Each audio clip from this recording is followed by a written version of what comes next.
बिस्मिल्लाहिर्रहमानिर्रहीम। अस्सलाम वालेकुम दोस्तों, उम्मीद है कि आप सब खैरियत से होंगे। आज बरतानिया में मौसम काफ़ी गर्म है, दर्जा हरारत काफ़ी हाई है।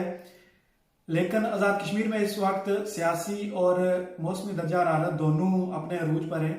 25 को पोलिंग होनी है और अभी सिर्फ 6 दिन बाकी हैं।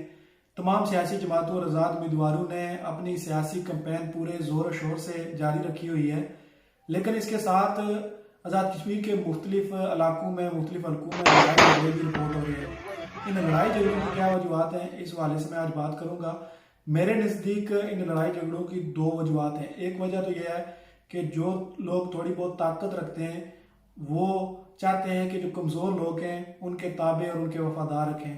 हालांकि पिछले 5 सालों में इन लोगों ने ना तो इन कमज़ोर लोगों के बुनियादी मसाइल और ख्याल रखा होता है, ना इनको किसी किस्म की सहूलियात फराहम की होती है, बल्कि इन लोगों की तौहीन और तज़लील और इनका इस्तेसाल किया होता है। तो इसके बावजूद ये चाहते हैं कि ये लोग इनके साथ खड़े हों। कमज़ोर लोग जब 5 साल बाद इनको मौका मिलता है, इनको किसी सियासी जमात, किसी सियासी ग्रोह या किसी ग्रुप की तरफ से इनको सपोर्ट मिलती है, तो फिर ये इन ताकतवर लोगों के खिलाफ बगावत करते हैं और ये बगावत इन लोगों को कबूल नहीं होती, लिहाजा तसादम की सूरत हाल पैदा हो जाती है और लड़ाई झगड़े हो जाते हैं।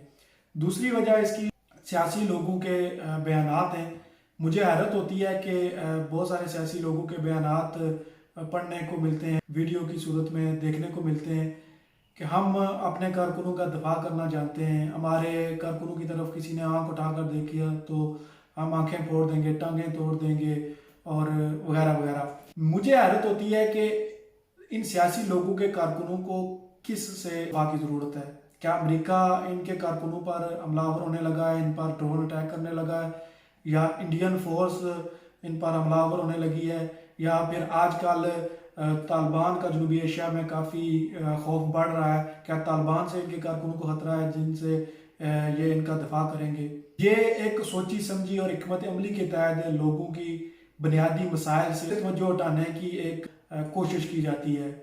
अब ये कारकुनों की जिम्मेदारी है जो वोट डालते हैं, जो सपोर्ट करते हैं, कि वो इन लोगों से कहें कि we don't need any protection, let's talk about basic needs and और बेसिक इश्यूज। कारकुन जब इन लोगों से सहूलियात की बात करेंगे, इनसे अपने ज़रूरियात से मुतल्लिक बात करेंगे, तो फिर इनको वो ज़रूरियात पूरी करने की तरफ तवज्जो देनी पड़ेगी, ना कि ऐसे बयान देंगे जिससे तसादम और लड़ाई झगड़ों की फ़ज़ा पैदा होगी। चीज़ को अभी सिर्फ 6 दिन बाकी हैं।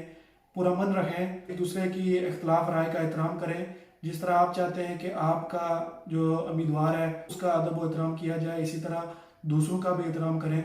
ऐसा तल्लक कायम रखें कि 25 के बाद भी जब एक दूसरे को मिले तो शर्मिंदगी ना हो, कोई नाराज़गी ना हो, आप चारे और अमन के साथ इसके बाद भी रह सकें।